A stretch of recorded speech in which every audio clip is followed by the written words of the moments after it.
Well, you may have noticed that not long ago Tony Abbott said, no, it really isn't one of the great moral challenges of our time, or it's just, even if there was a rise over the century of 4 degrees, he said, this would still not be up there with war and injustice and various other things. Well, I would question that. Certainly I would say that this, if indeed the industrialised nations of the world cause a climate change of 4 degrees over the century, that is itself one of the great injustices of the age, of the century. And I will try and explain that and spell that out in what I want to say to you in the next 20 minutes.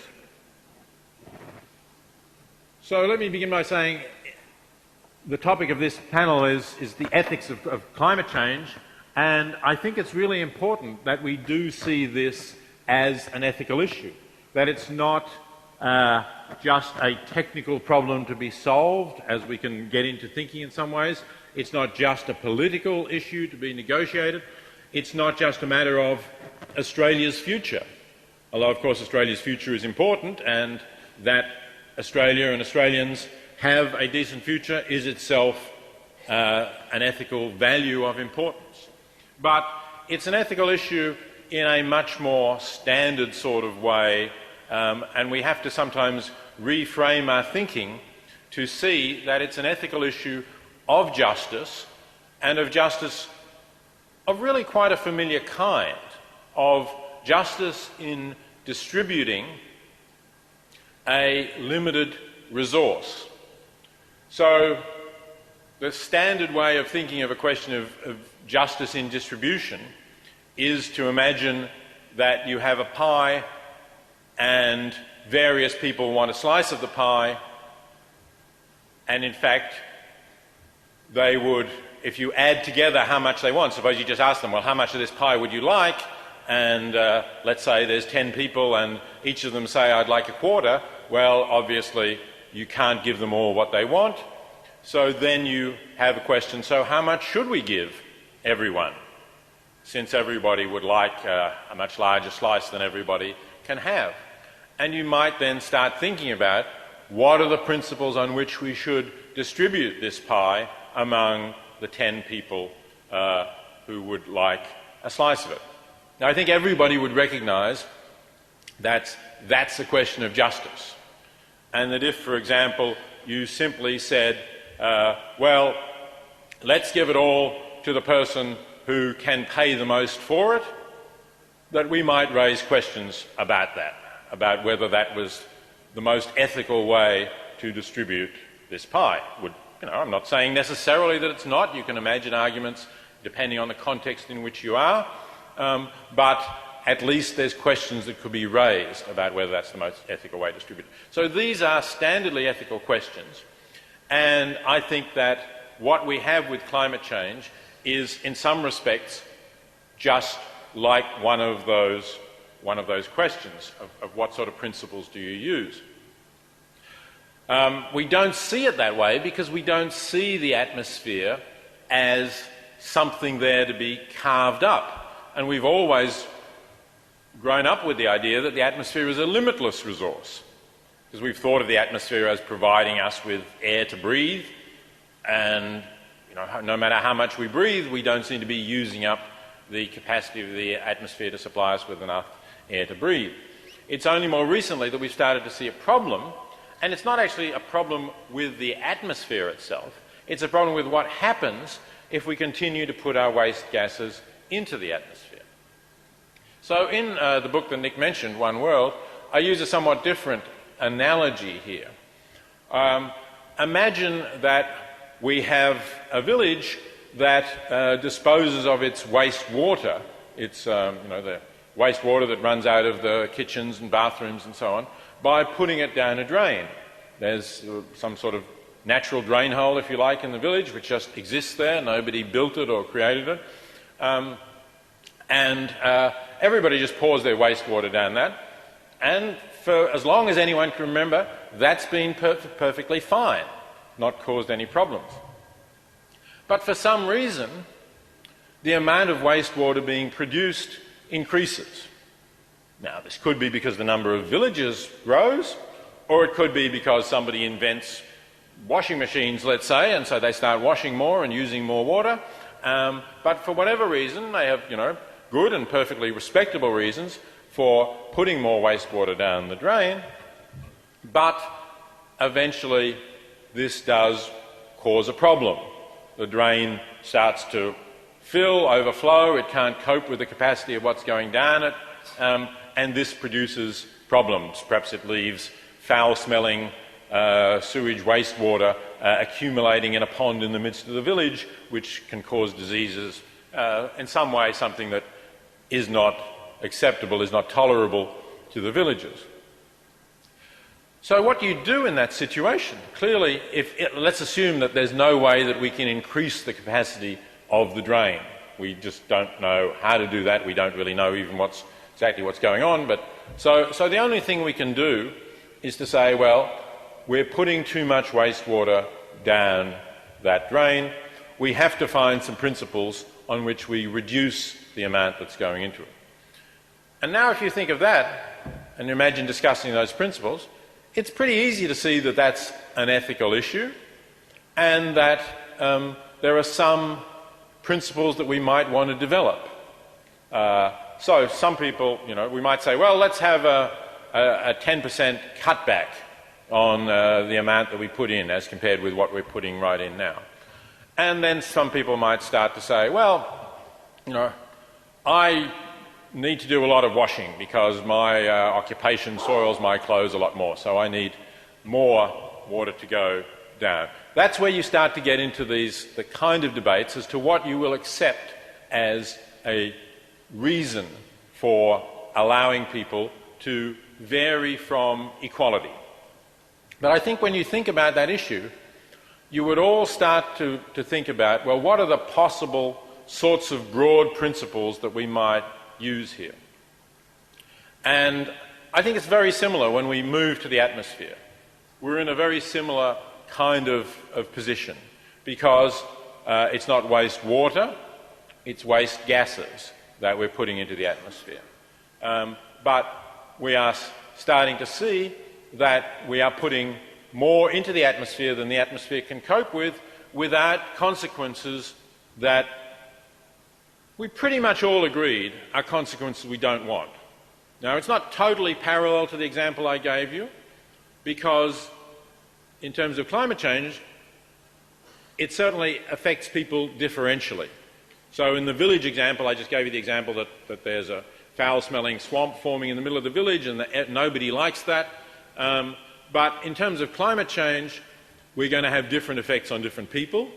And it may be that some people, for example, in Siberia or northern parts of Canada, are actually going to be better off under climate change, whereas a lot of other people are going to be worse off. And that's something that we certainly have to take into account. So it's not totally parallel. The other thing, of course, is, and this is very important in behavioural terms, that it's not all happening now. It's not like, okay, whoa, look at this swamp that formed just since last week because we're putting so much wastewater in. Isn't that disgusting? It's rather we're starting to notice some very modest effects so far, modest at least compared to what they're likely to be over the next century, although I don't want to say they're not significant effects yet. They certainly are, as we here in Melbourne probably know better than many people in terms of the effect we've had on rainfall patterns. But they're certainly not nearly as significant as what's going to happen according to the best scientific consensus over the next century and indeed many centuries to come. So that does create a bit of a different problem in terms of getting people motivated because it's not something that's right there. But the principles I think that we want to apply are similar. We have to decide how much, or what principles should we use in order to decide how much waste gases people should be able to put into the atmosphere. So what are the different kinds of principles that we might use here? I'm going to just briefly refer to three. One is a historical principle that is roughly along the lines that you might know from signs you've seen in China shops, which say, if you break it, you pay for it. So basically, we might say, well, who's caused this problem? whoever's caused this problem ought to be the one that fixes it, who's done most to cause it. Secondly is the principle that probably came to your mind both in the pie example I started with and perhaps also in the block drain or the overflowing drain. Why not give everybody an equal share? Equality is the sort of default position here. Equal shares. That's the way you probably would carve up the pie. If you're in that situation, you're a parent dividing a pie among hungry children, you almost certainly will just give everyone an equal share. So why not do that? Why would we depart from that? And the third one I'll mention is one that you might say, well, we might depart from it because some people are significantly worse off than others, and we don't want to make them still worse off. In some way we want to do something to rectify that injustice. So those are three ethical principles that could be applied in any of these distribution situations, and let's just see what they would do in the case of climate change. So we start with a historical principle that says, let's look at how this problem arose and who really caused it. Well, we know that the answer to that is that it's overwhelmingly the industrialised nations who caused this problem.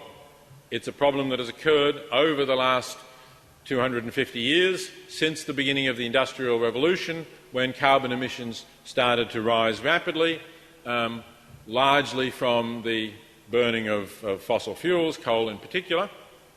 Although more recently that's been added to by some other factors. Obviously, land clearance has been a factor, and that certainly is not only the preserve of the industrialised nations, but also we've learned quite recently that the agriculture sector, in particular the livestock industry, and even more specifically, particularly ruminant animals, cattle and sheep being the major ruminant animals, are responsible for a significant portion of climate change through their emissions of methane, which is an extremely potent greenhouse gas.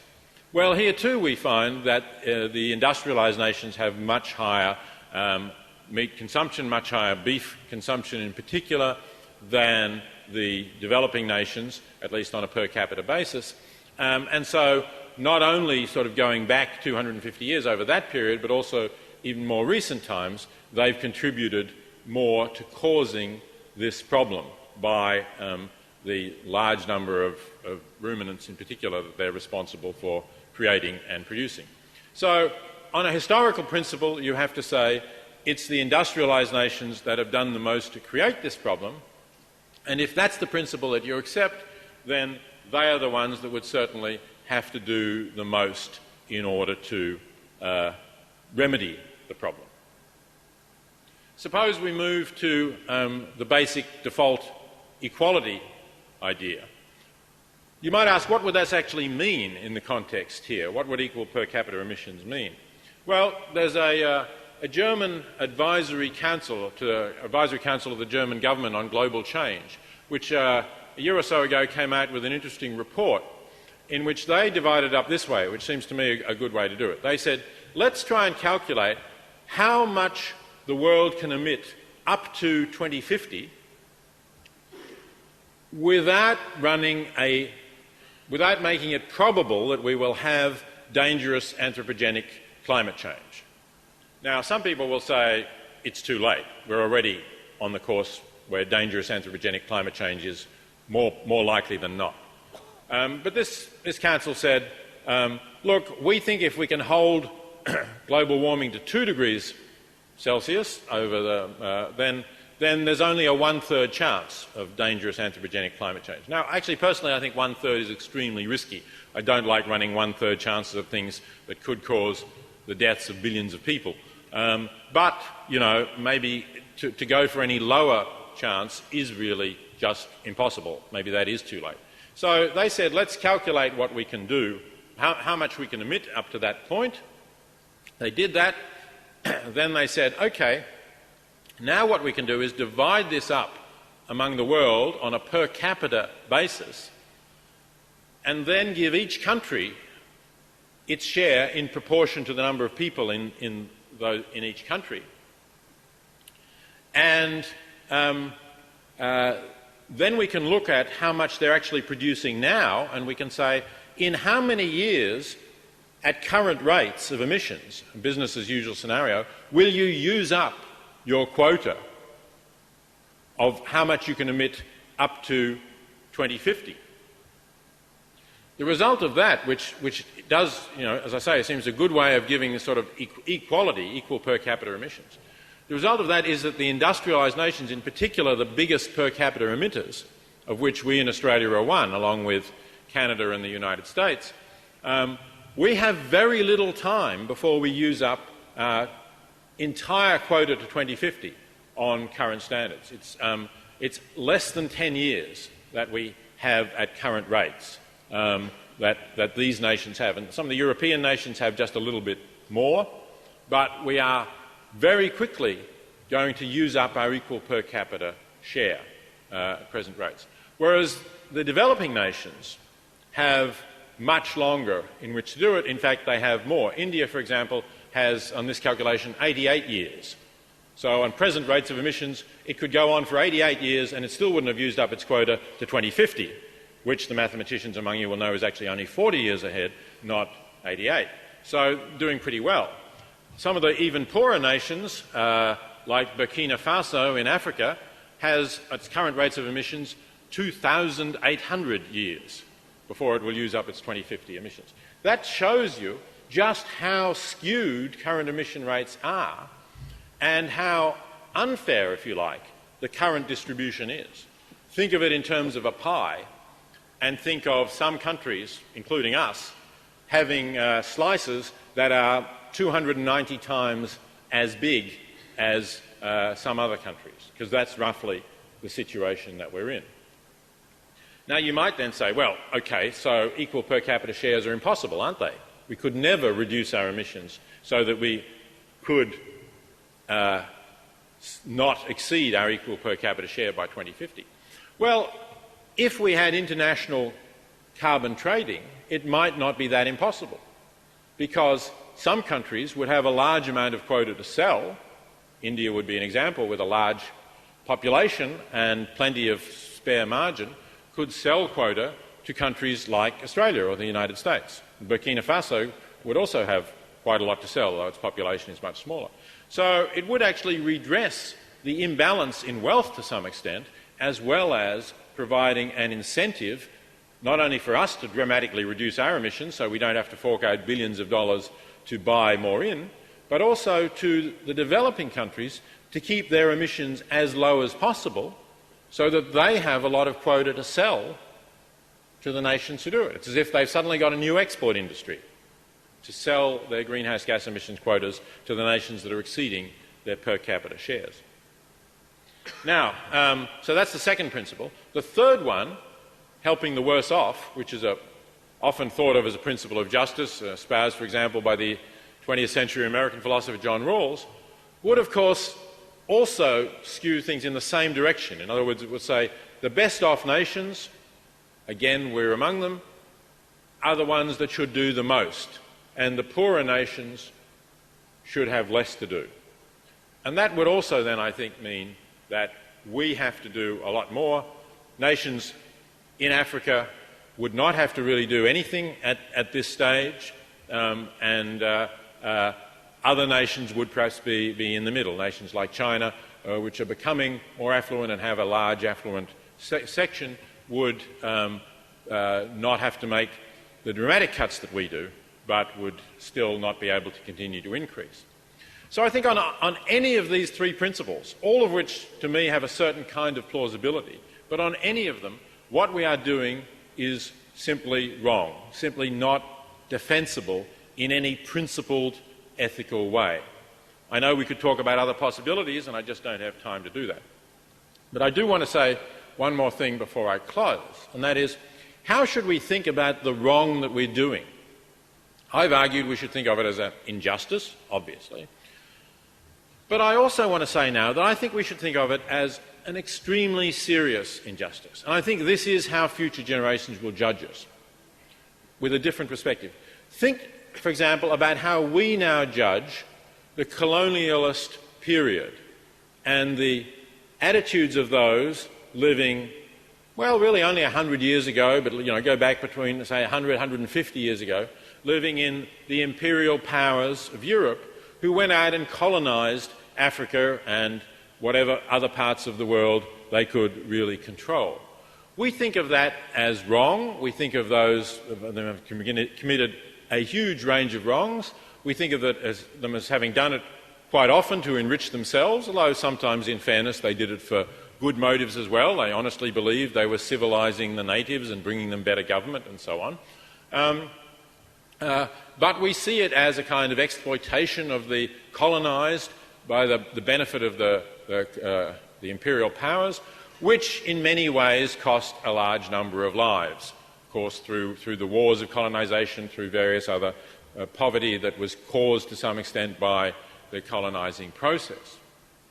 Well, if we think of climate change, I would see it as at least as serious a wrong that we are doing. Again, maybe not always with terrible motives, sometimes here just with apathy or ignorance. But we are taking something that is a common resource, using it for our benefit, and I have to say, really just for our luxury, because so many of our emissions are not necessities, but are luxuries. Whether it's our air conditioning, all of the transport cars that we have, the very high meat diet that we eat, all of these are luxuries. They're not necessary for us to continue living.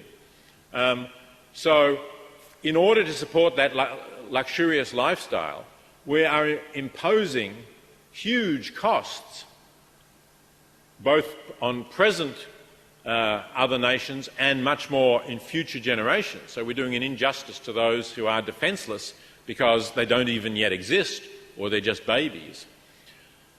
And we are doing things that are extraordinarily serious. We are changing rainfall patterns, which means that subsistence farmers will no longer be able to farm the lands that they have always lived on. And they will become refugees or they will die.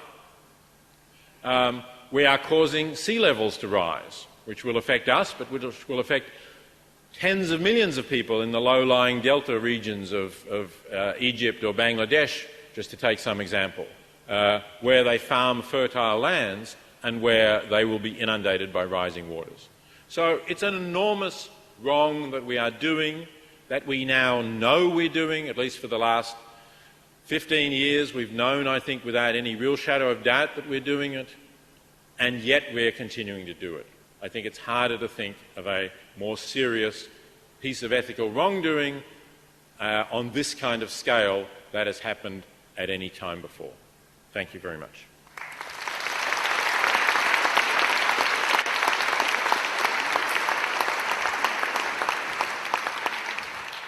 Thank you very much, Peter. As you spoke, it reminded me of a terrific speech made by Lord Putnam in the House of Lords, who actually equates perspective and how historically we will look at those who are denying the need for greater action in relation to the climate problem as those who defended the slave trade. And it's a terrific speech if people want to look it up.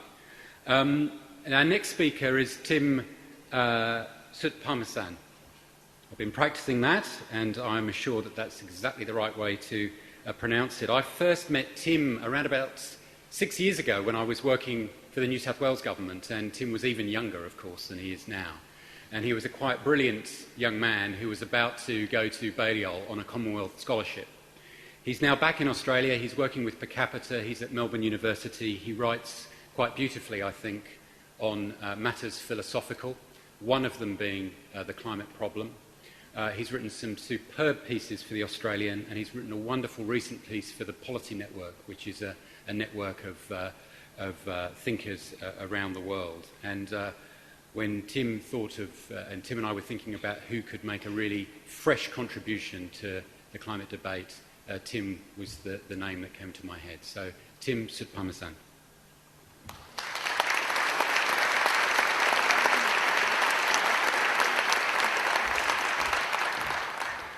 Thank you, Nick, for that introduction and pronunciation. Thank you also to Tim Flannery, the curator of the lectures, for extending me an invite to speak tonight in the company of two very eminent thinkers.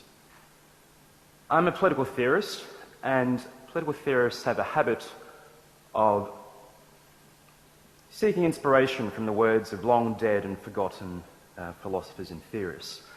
And if you'll indulge me tonight, I'd like to draw upon the words of the German philosopher Johann Gottfried Herder, who once wrote, "The savage who loves himself, his wife, and his child, and works for the good of his tribe as for his own, is, in my view, more genuine than that cultivated ghost, the citizen of the world, who, burning with love for all his fellow ghosts, loves a chimera. The savage in his hut has room for any stranger. The saturated heart of the superfluous cosmopolitan is a home for no one." This evening, I'd like to make the case for the savage over the civilized ghost. To argue that on the matter of climate change, we are better off thinking as patriots, motivated by a love of our tribe, than as cosmopolitans, moved by a love of humanity. Now, I should like to make clear one thing at the outset. There is in my mind no doubt that climate change presents some profound moral and ethical challenges, that it demands a concerted and coordinated international response. But the temptation is to conclude that a global problem requires a global solution, and indeed, a global morality. Parochial national interests, so the argument runs, must be subordinated to the interests of humanity at large. Global responsibility must trump national patriotism. And where we fail to change our behaviour, fail to recognise the magnitude of the threat of climate change to our planet, we are guilty of a grave immorality. Such thinking, while in a way elegant, in the end falls short of motivating the right kind of action needed on climate change. There are, I believe, serious limits to approaching climate change as primarily or exclusively a political problem, and this has become all too apparent in recent months. For we may talk about climate change as the greatest moral challenge of our time, but where does that leave us when there's no action to back the rhetoric? Where does it leave us when, for all the talk of global responsibility, nation-states are still a long way away from agreement on what they must do about climate change? There is, I believe, a clear need to rethink the language in which we frame the climate issue. We need to temper the moral universalism of cosmopolitan ethics. Too often it sets us up for unrealistic expectations, for disappointment, for disillusion. Now, it may seem strange to hear me suggest patriotism as a response to what is, as I've said, a global problem. But we do need to take more seriously the need for a patriotic moral language and nation-building narrative. And perhaps it's only fitting that we at least entertain such ideas, gathered as we are here tonight, as part of a lecture series that bears the name of one of our most significant reformers, indeed one of our great progressive nation-building prime ministers, Alfred Deakin. The mitigation of anthropogenic global warming requires from us a number of judgments about who must bear responsibility for action, about the costs of action and how they're going to be allocated, and about how the interests of present generations must be weighed against those of the future. Some philosophers have usefully described climate change as involving a perfect moral storm. It represents a convergence of factors that make it easy for us to act in morally corrupt ways. For example, it's easy for nation-states to avoid reducing their greenhouse gas emissions when there's an absence of effective global governance. We've seen this with Kyoto, we've certainly seen this with negotiations at Copenhagen more recently. What we have here is a situation that resembles the classic prisoner's dilemma, or the tragedy of the commons, where the collectively rational outcome, that of cooperation in the reduction of greenhouse gases, is likely to be trumped by the individually rational outcome, that of defection and self-interest. And the same dynamic applies across the generations. Cooperation between different generations may be, again, collectively optimal, yet the individually rational path for a given generation is to maximise its own standards of living at the expense of future ones.